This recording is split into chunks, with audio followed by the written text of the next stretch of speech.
is Jeffery Baker and welcome to the Arbuckle Wilderness. Today I'm going to take you throughout an amazing journey throughout this drive-through safari you see behind you. And along the way I'm going to teach you about some of the many different animals that they have here. Let's just see them up close and personal. And so hope you join me on this amazing adventure. Here we have some alpacas. They are often confused with llamas, although they're actually much smaller. They can also be successfully crossbred with llamas. They are native to South America, and their closest wild relative is called the cuma. They are kept in herds in South America in the Andes, about 1,500 to 16,000 feet above sea level. And they can also, like sheep, be bred for the fur, which is used to make stuff like mittens, blankets, and a lot of other stuff. Let Uncle get his... Here's some more up-close videos with the alpaca. As you can see the similarities to llamas, you can also see their pelt, which is very soft and fuzzy like the sheep, which is why they are often basically used as sheep in South America. They shear their fur just like they do a sheep, and they will be used for basically all across the country for blankets, mittens, and all of that good stuff. Okay, now look him out! Look him out! Over here. Now when he's filming... Hello, buddy. Hello. Blue. Back here we have an emu, which is the second largest living species of bird. Get out of the way, alpaca. They are native to Australia, can often be farm raised like the ostrich can. Like the ostrich, it is also flightless, but depend on their long legs and speed to escape predators. Hi, emu. And here we have a llama. See how similar it is to the alpaca? Although it's much bigger, they are in the same family as camels. Hi, alpaca. Llama. Damn it. And here we got the llama. See how similar it is to the alpaca? It is bigger, and but they still live in South America, and they are in the same family as the camel. Hi, llama. Also, like alpacas, they also spit at their enemies when they are distressed or in fear. It is their version of defense. All right. Here. What? Me do it. Okay.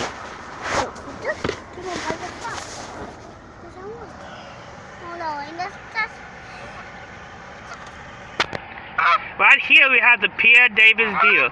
They are one of the most rarest deer in the world. They are extinct in the wild, yet are thriving very well in captivity through breeding programs. Come here, dear. Come here. Come here, Pierre David deer. I don't think it's coming toward me. Yeah. Here are some female Pierre David deer following in the mud. You're getting a really up-close view of one of the most rarest deer in the world. You won't see these in the wild. It tickled. Hello, llama. Yeah. Here's another shot of a Pierre David deer. If these things were still in the wild, you would see them frolicking around Asia and China.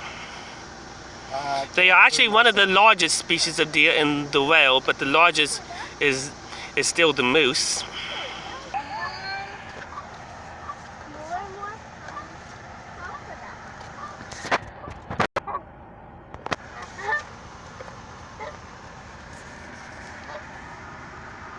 All right, I think we got it.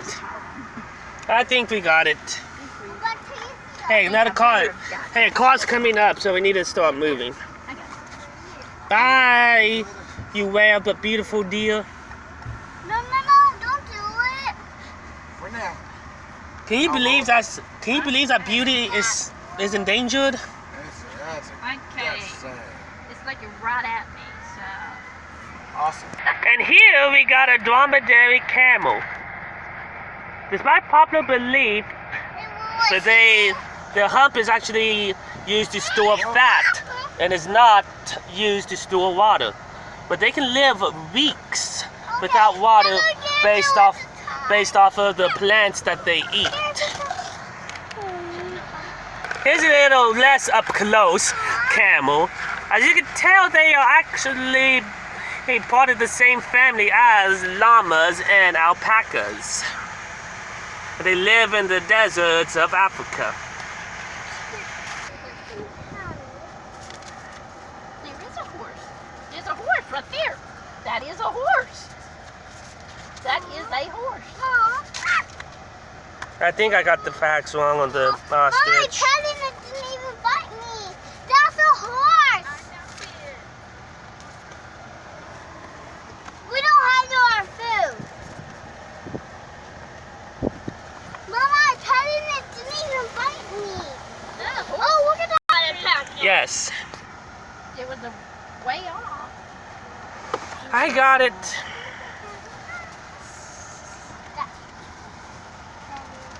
Oh, that's a donkey right there. And here we have the white tiger. White tigers, this actually not an actual species of tiger, but are born with the genetic that makes their fur white. One interesting fact about tigers is that the tigers are actually like human fingerprints. No two tiger has the exact same stripe pattern. And even though the tiger has walked away, so you cannot see it. Oh wait, there it is. The skin is also striped underneath. Now I've never personally shaved a tiger myself to test that theory, but I have heard from experts that the skin is also striped, so I'm gonna take their word for it. Here we go. And those stripes also really come in handy when they are hunting. See, in the wild, they will use their stripes to blend in with the tall grass, so that the animal they're hunting doesn't see them. This technique is known as camouflage, and when they are hunting, they are completely quiet, so that the animal doesn't see them coming. Then they lunge from the back and attack them from behind. They are apex predators. They're also my favorite animal too in the world, in case you didn't know. Oh, you're such a beauty, tiger, such a beauty.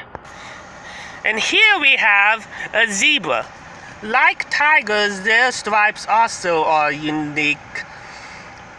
And like no two zebra has the exact same stripe pattern, but unlike the tiger, their stripes actually help defend them. See, when say a lion or some other animal wants to try to hunt a zebra, since zebras live in big packs and are constantly moving, the lion or whatever is hunting them, all they see is a bunch of moving stripes, and it confuses them because they don't know where one zebra ends and another one begins. And even though it's not been proven, a lot of scientists believe that the stripes can be used to cool the zebras. See, air moves quickly over the black absorbing light absorbing stripes that you see, and slowly over the white stripes that creates a current to cool it. And in hotter weather, the zebras actually have more stripes than in cooler weathers. So their stripes, like the tigers, are not just a beauty statement, even though they are very, very beautiful. And here we have an American bison. Many years ago, these animals were very, very important to the natives. They They hunted them for their meat, their fur, but they only killed what they needed because they considered the bison basically a spiritual animal. But then the American settlers came in, and they nearly slaughtered them out from existence. There was only 851 bison left. But over the years, their number has grown up to 61,000, which is not near as many as the 60 million there was back in the old days, but it's a lot better than what they were. They are also basically the national mammal of North America.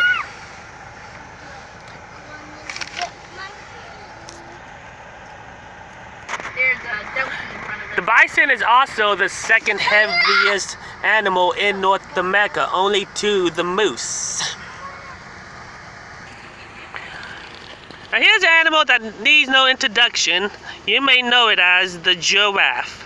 They are the world's tallest animal, standing at 18 feet tall. And 7 feet of that is just its neck itself.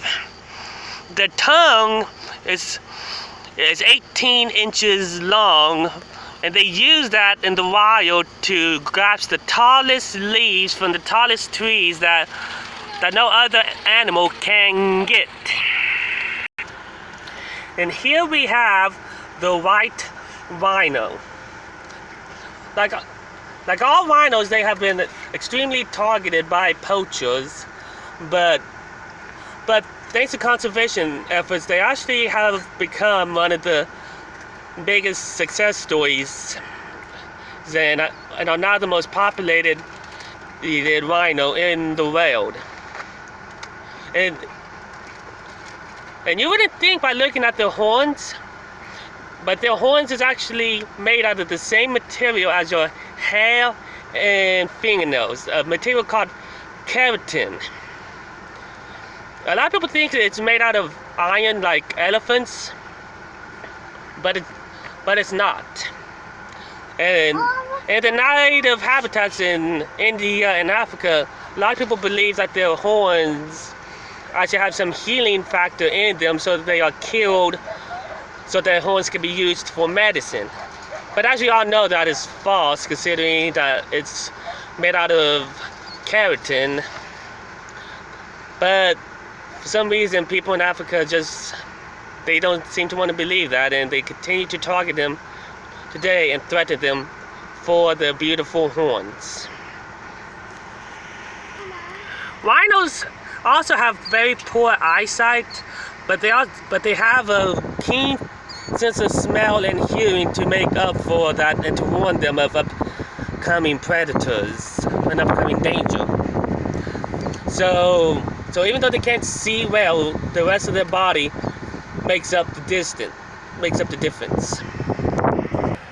This may look like a regular horse to you, but it's not. It's actually the Petroski's horse, one of the rarest species of horse in the world. And they are completely wild and cannot be tamed like the horses. Yet they have also been nearly wiped out and are extinct in the wild today, a lot like the Pierre David deer.